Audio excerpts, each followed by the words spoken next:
মাম্মা চলো আজকে সবাই মিলে মেলা যাই। আজকেও আবার মেলা নিয়ে যেতে হবে, চলো তাহলে যাই। হ্যালো হাই, আমি বৈশালী, চলে এলাম আর একটা নতুন ব্লগ নিয়ে। তো দেখো আজকে সারাদিন আগে কি করলাম সেটা দেখো, তারপর তো মেলা যাবই। সকালবেলা উঠেই আজকে করেছিলাম মটরশুঁটির কচুরি, আলুর তরকারি। আর দেখো ছেলে কি বলছে, মাম্মা সুমা তো ট্রেন বেড়াচ্ছে। তোমরা কারা কারা শুকনো মাছ খেতে ভালোবাসো? অনেকেই আছে শুকনো মাছের নাম শুনলেই নাক সিটকোয়, কিন্তু আমাদের কিন্তু ভীষণ একটা ফেভারিট খাবার।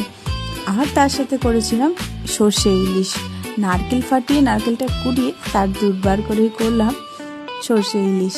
তারপরে দুপুরবেলা লাঞ্চ কমপ্লিট করার পরে দিদি করেছিল পাটিসাপটা, সেইটা খাওয়া দাওয়া করে আমরা সন্ধ্যাবেলা চলে গেলাম মেলাতে সকলে মিলে। আর এই দেখো, যেহেতু ক্রিসমাস মেলা,